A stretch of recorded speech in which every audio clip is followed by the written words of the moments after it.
अस्सलाम वालेकुम। I am Satyan Ali, lecturer in higher education department.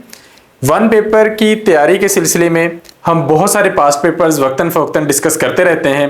आज हम लाए हैं आपके लिए असिस्टेंट पंजाब पुलिस डिपार्टमेंट का एक पेपर जो कि 2015 में कंडक्ट हुआ था, और चूंकि इसी तर्ज पर अब दोबारा से सीटें आई हैं तो आप लोगों की रहनुमाई के लिए बहुत ज़रूरी था कि हम इस पेपर को आप लोगों के लिए दोबारा से लेकर आएँ। तो आज हम इस पेपर को डिटेल में डिस्कस करते हैं। तो आगाज़ करते हैं। The first question is the epic poem Shahnameh was written by। Epic poem कोई हिस्टोरिकल पोएम होती है जिसमें कोई हिस्टोरिकल नैरेटिव रखा जाता है। एक्चुअली शाहनामा का मतलब है स्टोरी ऑफ किंग्स, ये बादशाहों की कहानी है। तो ये किसने लिखी थी? It was written by Abul Qasim Firdausi.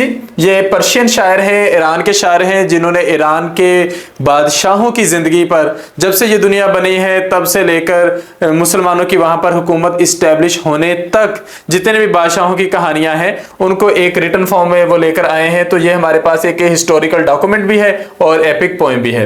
It was written in 1010 AD, लेकिन इसका ये मतलब है कि ये इस साल में मुकम्मल हुई है। ये इन्होंने लिखनी शुरू की थी 977 AD में, तो तकरीबन 33 साल लगे इसको मुकम्मल करने में। और 60,000 के करीब कपलेट्स हैं इसमें। कपलेट कहते हैं एक ऐसे शेर को जिसके अंदर 2 वर्सेस हो, तो कपल से ही वर्ड है कपलेट। तो ये आप इसे याद रखेंगे, अबुल कासिम फिरदौसी, ये हमारे पास शायर का नाम है।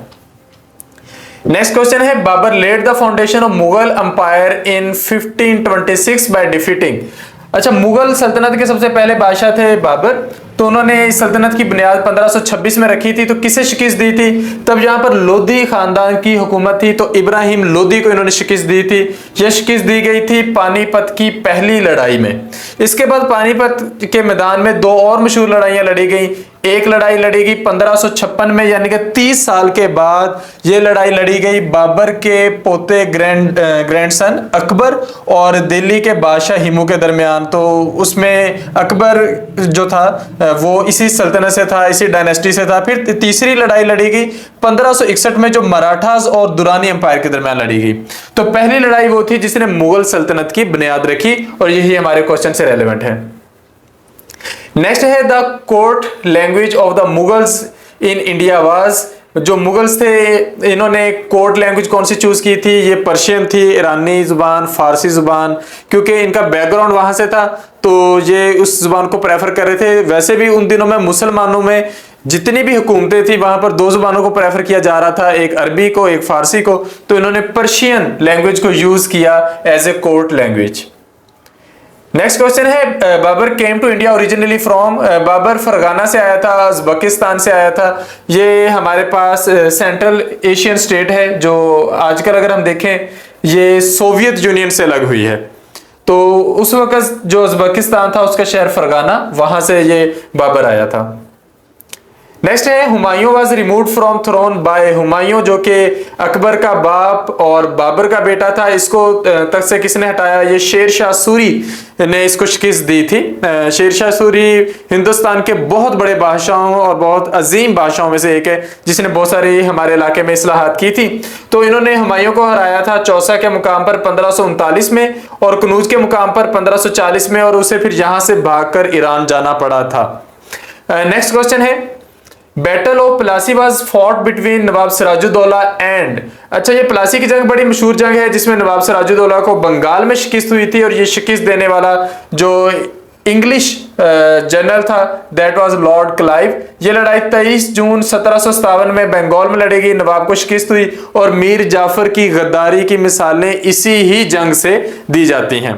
तो ये जंग प्लासी मुसलमानों की बहुत बड़ी शिकस्त थी, या पहली बड़ी शिकस्त भी आप इसे कह सकते हैं, क्योंकि इसी के 100 साल के बाद 1857 में अंग्रेजों का हमारे इलाके पे कब्जा जो था वो मुकम्मल हुआ था। तो यहां से आगाज लिया था इंग्लैंड एम्पायर ने। नेक्स्ट है, Durand line treaty was signed between sir Mortimer Durand and king of Afghanistan. अब हमने किंग ऑफ अफगानिस्तान का नाम बताना है, दैट वाज अमीर अब्दुर्रहमान खान। ये 12 नवंबर 1893 को ये लाइन खींची गई। असल में बहुत ज्यादा सरहदी तनाज़े थे अफगानिस्तान के और हिंदुस्तान के दरमियान, तो उन मसाइल को हल करने के लिए ये ड्यूरन लाइन खींची गई। ड्यूरन लाइन डेफिनेटली उस बंदे के नाम पर है जिसने इसको ड्रा किया था। 2640 किलोमीटर लंबा ये बॉर्डर है और आजकल ये अफगानिस्तान और पाकिस्तान के दरमियान एग्जिस्ट करता है। नेक्स्ट क्वेश्चन है, name the Mughal emperor whose revenue minister was Todarmal. अच्छा, ये अकबर है। अकबर ने हिंदुस्तान में एक अच्छी हुकूमत कायम करने के लिए, हिंदुस्तानी अवाम को एतमाद में लेने के लिए मेरिट पर लोगों को भर्ती किया और रिलीजन को असाइड किया। वैसे तो उसमें बहुत सारी खामियां भी थी, लेकिन उसकी जो खूबी थी वो मेरिट पर लोगों को लेता था। जो जिस फन का माहिर होता था उसको उस डिपार्टमेंट में ले आता था। तो टोडरमल वाज अ हिंदू और उसको उन्होंने रेवेन्यू मिनिस्टर के तौर पर इंट्रोड्यूस करवाया। इसी रिवायत को लेकर मुसलमान अगर आगे चलते तो जरा कामयाब रहते। आप देखेंगे कि कायदे आजम ने ये रवायत जो थी वो चलाई थी कि पाकिस्तान बनने के बाद उन्होंने कुछ वजारतें हिंदू लोगों को दी थी क्योंकि वो उसके लिए ऑन मेरिट थे। नेक्स्ट क्वेश्चन है, who founded the Arya Samaj. ये एक तहरीक कह लें, इसकी बुनियाद रखी थी स्वामी दयानंद सरस्वती ने। 1875 में इसकी बुनियाद रखी गई और इसका मकसद ये था कि हिंदुस्तान में लड़कियों को लेकर जो हुकूक की पामाली हो रही थी, मुआशरे में जो मसाइल थे उनको हल किया जाए। अच्छा, हर मजहब में अच्छे लोग होते हैं जो कोशिश करते हैं कि मुआशरे की खामियां, मुआशरे की बुराइयां दूर की जाएं और मुआशरा रहने के लिए एक बेहतर जगह बन जाए। तो उसकी ये मिसाल है आर्य समाज तहरीक। ये विडो लोगों की, विडो जो लड़कियां थी उनकी दोबारा से शादी के लिए और उनकी चाइल्ड एजुकेशन के लिए, गर्ल्स चाइल्ड एजुकेशन के लिए इसको शुरू किया गया था। And that was a very good initiative by Swami Dayanand Saraswati. Next है, Bengal was divided into 2 provinces in 1905 by. इसका सही आंसर है लॉर्ड कर्जन। अब यहां पर यह है कि बंगाल एक बहुत बड़ी स्टेट थी, एक बहुत बड़ा सूबा आप कह लें, और इसको एडमिनिस्ट्रेटिवली कंट्रोल किया जा सकता था, लेकिन इसको ईस्ट बंगाल, वेस्ट बंगाल में तकसीम करने के पीछे कुछ मकासद थे। असल में ईस्ट बंगाल में मुसलमानों की अक्सरियत थी, वेस्ट बंगाल में हिंदुओं की अक्सरियत थी। तो कहीं ना कहीं हिंदुस्तान में हिंदुओं और मुसलमानों के दरमियान एक दरार पैदा करना चाहते थे। Divide and rule, that was the policy of England empire. तो वो चाहते थे कि हिंदुओं और मुसलमानों में एक दरार पैदा की जाए और लोगों को बताया जाए कि ये दो मुख्तलिफ कौमें हैं, ये रह नहीं सकती इकट्ठी। तो वो जब पॉलिसी उन्होंने बार बार चेक की तो उन्हें पता चला कि लोगों को यूज किया जा सकता है, और उसी का शाखसाना है कि हमें हिंदुओं और मुसलमानों के नाम पर अलग अलग करके एक बहुत बड़े मुल्क को 2-3 हिस्सों में तोड़ दिया गया और हम इस खिते में कमजोर ममालिक के तौर पर और आपस में लड़ते हुए ममालिक के तौर पर जाने जाते हैं। तो ये हिंदू मुस्लिम डिफरेंसेस को प्रमोट करने के लिए उनका था और नेशनलिज्म को डिमोट करने के लिए कि जो लोग थे मुल्क की खातिर लड़ने वाले उन्हें आपस में लड़ा दिया गया हिंदू और मुसलमानों के नाम पर। और 1911 में लॉर्ड हैरिज ने इसको दोबारा से न्यूल किया। फिर है, chairman of the first session of all India Muslim league was. All India Muslim league की बुनियाद रखी गई थी, तो उसके फर्स्ट सेशन को चेयर किसने किया था? दैट वाज सर आदम जी पीर भाई। इसकी बुनियाद रखी थी, इसका जो प्रेसिडेंट थे ऑल इंडिया मुस्लिम लीग के, दैट वाज सर आगा खान। तो ये हमारे पास दो अलग अलग इंफॉर्मेशन है। इसकी बुनियाद रखने वाले, इसके प्रेसिडेंट जो है वो सर आगा खान है, लेकिन इसके जो फर्स्ट सेशन के चेयरमैन है वो सर आदम जी पीर भाई हैं।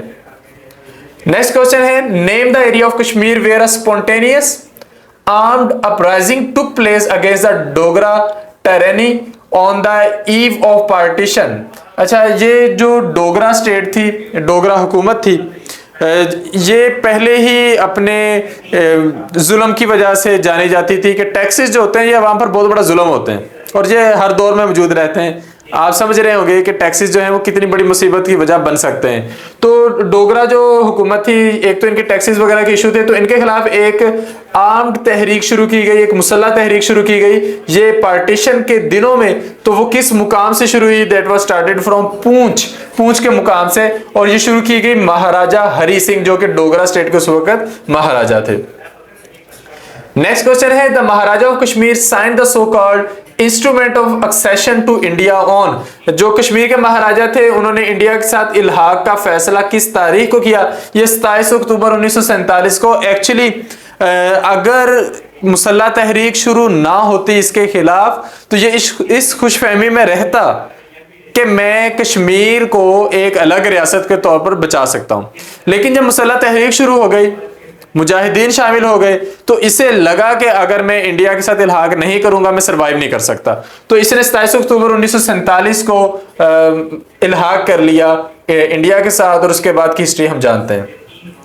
The capital of Pakistan was transferred from Karachi to Islamabad on Pakistan का जो फर्स्ट कैपिटल था वो कराची था, कायद-ए-आज़म ने डिसाइड किया था, लेकिन उसके बाद वक्त गुजरा और 1967 में ये अयूब खान ने इस्लामाबाद को बना दिया पाकिस्तान का कैपिटल, और ये एक अच्छा फैसला भी रहा। 14 अगस्त 1967 को ये ऑफिशियल किया गया फैसला, और इस्लामाबाद को कंस्ट्रक्ट किया 1960 में।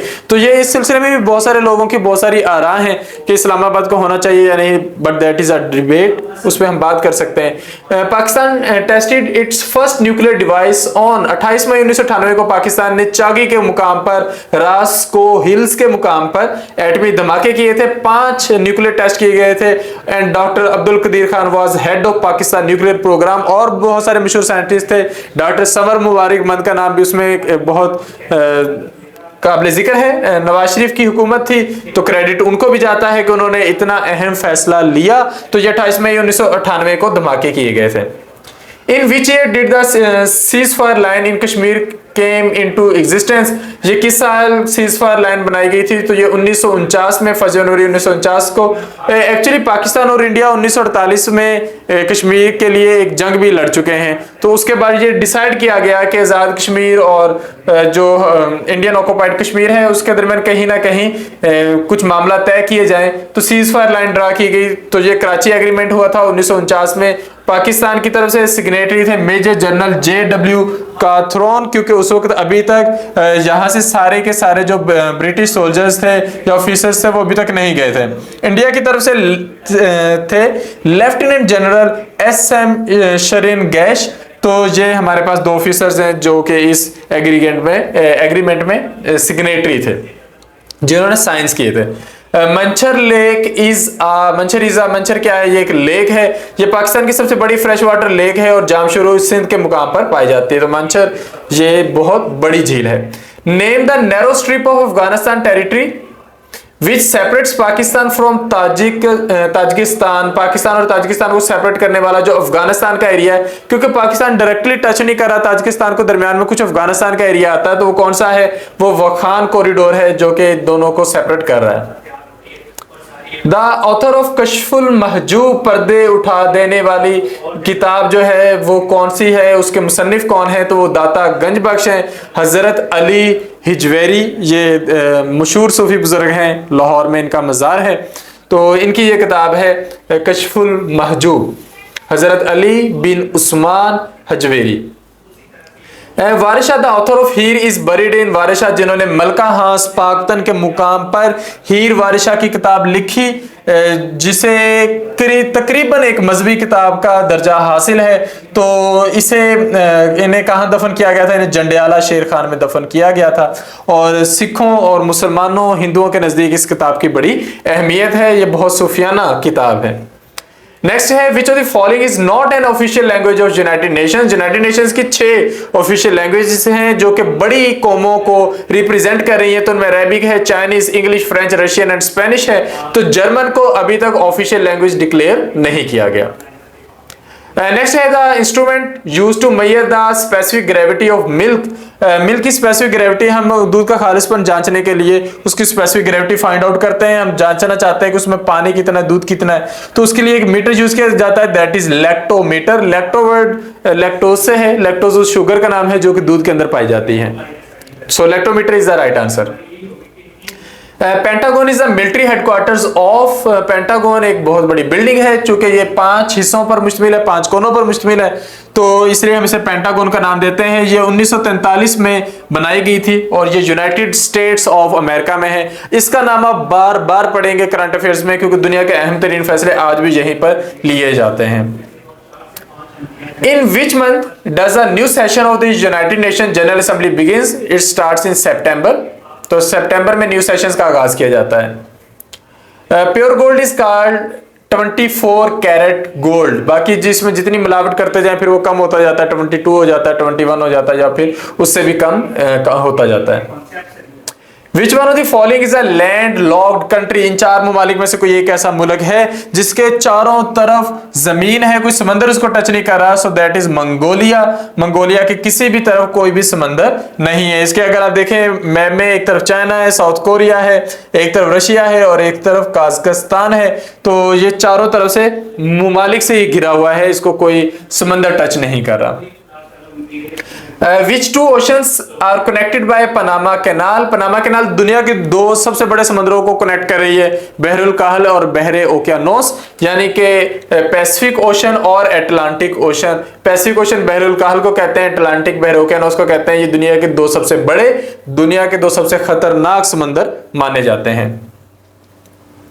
नेक्स्ट है amicus curiae means. Amicus curiae किसी ऐसे पर्सन को कहते हैं जो कोर्ट का मेंबर ना हो लेकिन एडवाइजर टू कोर्ट हो, जो कोर्ट का खैर ख्वाह हो।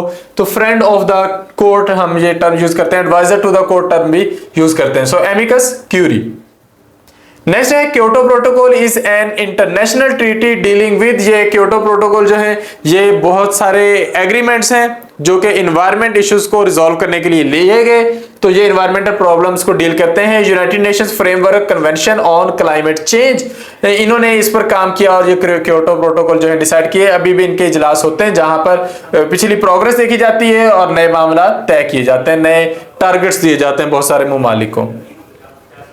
Fear of the enclosed species is called. किसी बंद जगह पर बंद रह जाने का जो डर है, यानी कि आपको ये डर हो कि मैं कमरे में बंद रह जाऊंगा या कि गाड़ी में लॉक्ड रह जाऊंगा, तो इस डर को क्या नाम दिया जाता है? इस फोबिया को क्या कहते हैं? इसको क्लस्ट्रोफोबिया कहते हैं। इसके मुकाबले में जो एटिलोफोबिया है वो इम्परफेक्शन का फियर है, हमें से बहुत से लोगों को होता है। हेलियो वर्ड हेलियोस से है, सूरज देवता के लिए लफ्ज इस्तेमाल करते थे यूनानी, हेलियोस। तो हेलियोफोबिया है अगर किसी को लाइट से डर लगता है, और हाइड्रोफोबिया अगर किसी को वाटर से डर लगता है। अमूमन ये एक बीमारी होती है हाइड्रोफोबिया, जिन लोगों को पागल कुत्ता काट ले उसे ये हाइड्रोफोबिया हो जाता है। The world's first female prime minister was, ये श्रीलंका की प्राइम मिनिस्टर थी 1960 में। तो ये फर्स्ट फीमेल प्राइम मिनिस्टर हैं श्री माओ बंदरा नाइक। ये बंदरा नाइक की जो शाही फैमिली थी उनमें से थी, तो ये फर्स्ट फीमेल प्राइम मिनिस्टर हैं। अच्छा, फर्स्ट फीमेल प्राइम मिनिस्टर एक अलग क्वेश्चन है, फर्स्ट फीमेल मुस्लिम प्राइम मिनिस्टर अलग क्वेश्चन है। जिनका एजाज हासिल है बेनजीर भुट्टो को, तो वो अलग से क्वेश्चन बन सकता है। Karachi nuclear power plant was provided to Pakistan by Canada. ये पाकिस्तान को कनाडा ने प्रोवाइड किया था। बाद में इसकी एक्सटेंशन हुई K2 और K3 के नाम से 2015 में, और उसके बाद तो वो हमें स्टार्ट करवाए थे चाइना ने। लेकिन ये 1965 में शुरू हुआ था कराची न्यूक्लियर पावर प्लांट, और अभी भी मौजूद है और हमारे लिए बड़ी अहमियत का हामिल है। नेक्स्ट है McMahon line is the border between China and India. तो ये चाइना और इंडिया के दरमियान ये बॉर्डर प्रेजेंट है, मैकमोहन लाइन। नेक्स्ट है which is the national animal of Pakistan. Pakistan का कौमी जानवर जो है वो मारखोर है, ये हमें मालूम होना चाहिए। पर हमें पाकिस्तान की तमाम एक्चुअली नेशनल चीजें मालूम होनी चाहिए, national bird, national flower, national tree, इन सब का हमें पता होना चाहिए। तो आप ये सारे की सारी नेशनल चीजें याद करेंगे। नेक्स्ट है विच component of the diet helps in preventing constipation. हमारे खाने में ऐसा क्या है जो कि कॉन्स्टिपेशन ना होने दे, जो हमारे आंतों में खाने को ना रुकने दे, उसके फ्लो को यकीनी बनाए? That is fibre. फाइबर जो है ये हमारे आंतों को साफ करता है। तो हमें ऐसी चीजें खाते हैं जो कि फाइबर रिच होती हैं ताकि हमें कॉन्स्टिपेशन का प्रॉब्लम ना हो। कॉन्स्टिपेशन यानी कब्ज को उम्मुल अमराज भी कहा जाता है। नेक्स्ट है entomology is the science of insects. Insects की स्टडी को एंटोमोलॉजी कहते हैं। मिस ऑन्ग सान सू काई is famous political leader of, ये म्यांमार की पॉलिटिकल लीडर हैं और ये खासी बदनाम रही हैं जिन दिनों में बर्मा का इशू रहा है, क्योंकि बर्मा में बहुत ज्यादा जो कत्ल हुए हैं उनमें इनका बहुत ज्यादा किरदार माना जाता है। तो ये इन्हें मिस ऑन्ग सैन सू काई के नाम से आप जानते हैं। मोस्टली बुक्स में ऑन्ग सू लिखा होता था, तो आप इनको शॉर्ट नेम के से भी जान सकते हैं। तो ये म्यांमार की पॉलिटिकल लीडर है। नेक्स्ट है who is the current president of Iran. ये मसूद पज़ेश्किन है। 28 जुलाई 2024 को ये इलेक्शन जीत कर आए थे। तो ये इस वक्त ईरान के प्रेजेंट प्रेसिडेंट है, करंट प्रेसिडेंट है। नेक्स्ट है according to the article 47 of constitution the president of Pakistan can be, जो आर्टिकल 47 है उसके मुताबिक पाकिस्तान के प्रेसिडेंट को क्या किया जा सकता है, ही कैन बी इम्पीच्ड, उनसे सवाल पूछे जा सकते हैं, उनकी इंक्वायरी हो सकती है, he can be called into question, तो ये इसके लिए हम इम्पीच की टर्म यूज करते हैं। SCO stands for Shanghai cooperation organisation, ये चाइना की ऑर्गेनाइजेशन है, पहले शंघाई 5 के नाम से शुरू की गई थी, अब इसके 9 मेंबर्स हैं, 4 ऑब्जर्वर्स हैं, तो इसका नाम चेंज हो चुका है, अब इसका नाम है शंघाई कोऑपरेशन ऑर्गेनाइजेशन। ये 26 अप्रैल 1996 को शुरू की गई थी, तब इसका नाम शंघाई 5 था, और पाकिस्तान इसका मेंबर बना है जून 2017 में। Which is the cheapest and environmental friendly source of electricity, किसी जमाने में पानी को माना जाता था, लेकिन सोलर का जो सिस्टम है वो आने के बाद अब सोलर एनर्जी को चीपेस्ट और इन्वायरमेंटल फ्रेंडली माना जाता है। Under which agreement was the name of ceasefire line change to line of control, जो पाकिस्तान और इंडिया के दरमियान सीज फॉर लाइन कश्मीर के मुकाम पर है, उसको लाइन ऑफ कंट्रोल का नाम दिया गया शिमला एग्रीमेंट के मौके पर। 1972 में शिमला एग्रीमेंट हुआ था, 1971 की जंग के बाद, जब पाकिस्तान को इंडिया से अपने कैदी वापस लेने थे और कुछ इलाकों का तबादला करना था, तो उस वक्त हमने अपने बॉर्डर्स डिसाइड करने थे, तो ये एग्रीमेंट शिमला एग्रीमेंट हुआ था अयूब खान शाहजहां खान की गवर्नमेंट के दरमियान, और इंडिया की तरफ से जो थे वो गांधी गवर्नमेंट थी, हमारी तरफ से उस वक्त जुल्फकार अली भुट्टो जो थे वो हमारे मेन पॉलिटिकल लीडर थे। नेक्स्ट है action speak louder than words, ये बड़ी मशहूर प्रोवर्ब है। Bite off more than you can chew, ये भी एक मुहावरा है, एक प्रोवर्ब है कि आप जितना चबा सकते हैं उससे ज्यादा खा लें, यानी कि आप जितना काम कर सकते हैं उससे ज्यादा काम अपने जिम्मे ले लें, तो अपने आप मुश्किलात ही बढ़ाएंगे। तो ये प्रोवर्ब है bite off more than you can chew. It takes 2 to dash, 2 लोग किस काम के लिए चाहिए, क्लैप करने के लिए, ताली 2 हाथों से ही बजती है, तो 2 हाथ चाहिए। It takes 2 to clap. Let the sleeping dogs lie, जो कुत्ते सोए हैं उन्हें सोए रहने दें, यानी कि आपकी जिंदगी की कुछ मुश्किलात हैं उनको इग्नोर ही करें, वो उस तरीके से सॉल्व हो जाती हैं, लेकिन हर प्रॉब्लम जो है वो इग्नोर करने के लिए नहीं होती, कुछ का तदारक करना बहुत जरूरी है। जागते हुए कुत्तों से निपट लेना चाहिए, जो सोए हैं उनको इग्नोर कर देना चाहिए। इनफेलिबल वीक को कहते हैं, ये आसान सी टर्म है और बार बार रिपीट भी होती है। If I dash worked hard, I would have succeeded. Conditional sentence है कि अगर मैंने क्या किया होता तो मैं क्या कर चुका होता, तो अगर मैंने मेहनत की होती तो मैं कामयाब हो चुका होता। If I had worked hard, I would have succeeded. The new law came into, यहां पर हमें 2 वर्ड सूट कर रहे हैं, सुनने में अच्छे लग रहे हैं। The new law came into effect या the new law came into action. Law action में कम, इफेक्ट में ज्यादा आता है, इफेक्ट की जो टर्म है वो यहां पर ज्यादा रिलेटेबल है, तो ये हमारा राइट आंसर है। इसके मुकाबले में जो ये वाला इफेक्ट है ये वर्ब है, ये वर्ब नहीं है, ये it is some kind of noun, तो हम इफेक्ट नहीं यूज करेंगे, इफेक्ट यूज करेंगे। It became dash that he was going to die. It became apparent, ये साफ नजर आ रहा था कि वो मरने वाला है। इसके मुकाबले में विजिबल का मतलब होता है जो चीज आप देखकर नोटिस करो, तो apparent होना और विजिबल होना इसमें थोड़ा फर्क है। यहां पर विजिबल के मुकाबले में apparent बहुत अच्छा आंसर है। I do not have any dash to share my secret, मेरे पास कोई ऐसा नहीं है जिसके साथ मैं अपने सीक्रेट शेयर करूं। तो कॉन्फिडेंट तो एतमाद को कहते हैं, ये क्वालिटी है। कॉन्फिडेंट इज अ पर्सन जिस पर आप एतमाद कर सकते हो। कॉन्फिडेंशियल इज अ डॉक्यूमेंट, जो कोई ऐसी चीज जो कि बहुत सीक्रेट है, ये चीज है, ये कोई पर्सन नहीं है। और कॉन्फिडेंट ऐसा ग्रुप है लोगों का जो कि आपस में अपनी चीजें शेयर कर लेते हैं, तो आप किसी के साथ ऐसे ग्रुप के साथ अपनी चीजें शेयर नहीं करोगे जो आपस में चीजें शेयर कर लें। तो यहाँ पे हमारे पास 2 आंसर बन सकते थे, तो उनमें से बेटर आंसर जो है वो है कॉन्फिडेंट। तो ये हमारे पास एक टर्म यूज होगी ऐसे शख्स के लिए जिस पर आप एतबार कर सकते हैं। A number whose 7% is 42 is, तो हमें वो नंबर ढूंढना है जिसका 7% 42 है।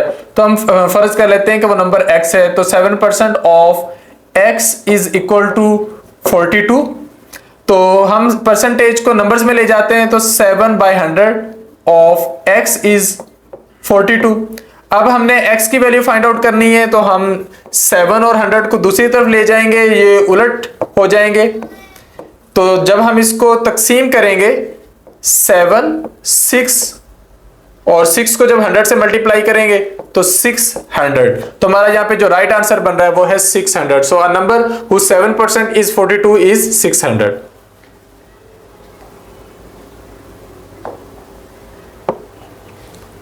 नेक्स्ट है pizza is divided into 12 slices. If 4 slices are eaten what fraction of pizza is left. अच्छा, अब हमारे पास है कि पिज्जा के टोटल 12 स्लाइसेस हैं, तो उनमें से जो खाए गए हैं वो 4 आउट ऑफ 12 खाए गए हैं, यानी कि तीसरा हिस्सा जो पिज्जे का है वो खाया जा चुका है। तो ये वो है जो खाया जा चुका है। हमारा क्वेश्चन है कि जो बचा है वो कौन सा है। तो अगर आप 3 हिस्सों में से एक हिस्सा खा चुके हैं तो डेफिनेटली 3 में से 2 हिस्से अभी भी बाकी हैं। तो ये हमारे पास हमारा राइट आंसर है। नेक्स्ट हमारे पास क्वेश्चन है, if 3x plus 8 is equal to 20 then what is the value of x। Again एक बहुत ही आसान क्वेश्चन है अलजेब्रा का कि अगर आपके पास 3x plus 8 20 के बराबर है तो x की वैल्यू फाइंड आउट करें। तो हम फाइंड आउट कर लेते हैं। हम सबसे पहले x को एक साइड पे रहने देते हैं, 8 को दूसरी साइड पे ले जाते हैं, तो ये हमारे पास आ जाता है आंसर 12। अब हम 3 को भी दूसरी साइड पे ले जाते हैं, इधर मल्टीप्लाई हो रहा है उधर जाके डिवाइड हो जाएगा, तो हमारे पास राइट आंसर आ जाएगा 4। तो x की वैल्यू आ जाएगी 4। नेक्स्ट है, if y is equal to 3x plus 12 and y की जो वैल्यू है वो 5 है, तो आप x की वैल्यू फाइंड आउट करें। तो बहुत सिंपल है, ये अलजेब्रा के सबसे आसान तरीन क्वेश्चंस में से एक है कि आपके पास एक वेरिएबल की वैल्यू है, दूसरे की फाइंड आउट करनी है, तो बस वैल्यू पुट ही करनी है आपने। तो y की वैल्यू है 5,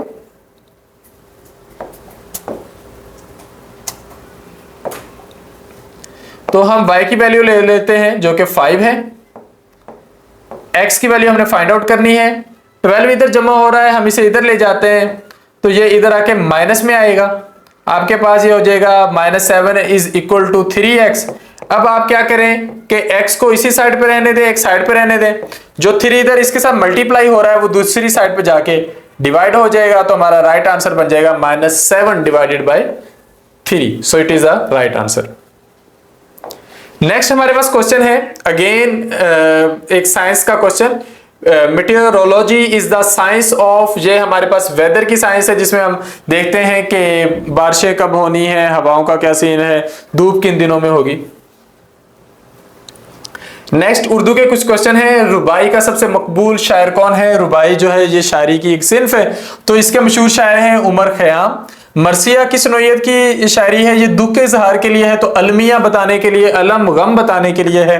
किस पंजाबी शायर का कलाम सिखों की मजहबी किताब का हिस्सा है, तो हजरत बाबा फरीद रहमतुल्लाह अलैह का कलाम जो है वो सिखों की मजहबी किताब का हिस्सा है, क्योंकि हजरत बाबा फरीद और सिखों के मजहबी रहनुमा हजरत बाबा गुरु नानक जो है उनका दौर जो है वो सेम है। तो इन दोनों बड़ी हस्तियों का जो एहतराम है वो इस्लाम में भी है और सिखिज्म में भी है। नेक्स्ट है, रोजनामा जंग के बानी। रोजनामा जंग पाकिस्तान का सबसे मकबूल सबसे मशहूर अखबार है, तो इसके बानी है मीर खलीलुर रहमान। नसीम हजाजी की वजह शोहरत है तारीखी नावल लिखना, लेकिन याद रखें ये तारीखी नावल है, यानी कि जिसमें हिस्ट्री का सच नहीं लिखा जाता बल्कि खूबसूरत सजा कर कहानियां लिखी जाती हैं जिसे पढ़कर आप लोग खुश हो सकें कि हिस्ट्री बहुत अच्छी होती है। अगर आपने हकायक पढ़ने तो आपको मुहक्किकीन पढ़ने पड़ेंगे। नसीम हजाजी की किताबों से आपको हकायक नहीं मिलेंगे, सिर्फ खूबसूरत बच्चों को सुनाने वाली कहानियां मिलेंगी। नेक्स्ट है, एक चादर मैली से। ये किनका मशहूर नावल है, ये राजिंदर सिंह बेदी का नावल है। बेदी बहुत मशहूर खानदान था हिंदुस्तान में, रावलपिंडी और पाकिस्तान से ये इनके बहुत सारे लोग बिलोंग करते थे, तो उनमें से एक है राजिंदर सिंह बेदी, इंडिया से हैं। अब इनका जो मशहूर नावल है वो है एक चादर मैली से। इल्लामा इकबाल ने एमए की डिग्री किस मज़मून में हासिल की, तो फिलॉसफी में हासिल की, फलसफा में। अमराउजा नदा किसकी तहरीर है, किसका नावल है, हादी रुस्वा का नावल है और ये क्लासिक नॉवेल्स में शुमार होता है। इस पर बहुत सारी मूवीज भी बन चुकी हैं। लफ्ज बल्द की जमा क्या है, लफ्ज बल्द की जमा है बलाद, ये शहर के लिए लफ्ज इस्तेमाल होता है। कुरान मजीद में अल्लाह ताला ने जहां पर मक्का की कसम खाई है वहां पर यह वर्ड बल्द का वर्ड यूज किया गया है। तो इसी के साथ ये हमारा पेपर मुकम्मल होता है। ये ओरिजिनल पास पेपर था 2015 का, जो हमने डिटेल में डिस्कस किया। असिस्टेंट की सीट के लिए था, पंजाब पुलिस डिपार्टमेंट में था। अब जिस तरह ये एक टेस्ट है, इसी तरह की टेस्ट नेक्स्ट होने हैं। अब असिस्टेंट की सीट्स आई हुई हैं, उनके टेस्ट की आप लोग तैयारी कर रहे हैं, तो ये आप लोगों के लिए बहुत ज़्यादा वैल्यूएबल है। हम लोग इस सिस्टम में इस टेस्ट की तैयारी के लिए 12 अक्टूबर से एक नए सेशन का आगाज करने जा रहे हैं।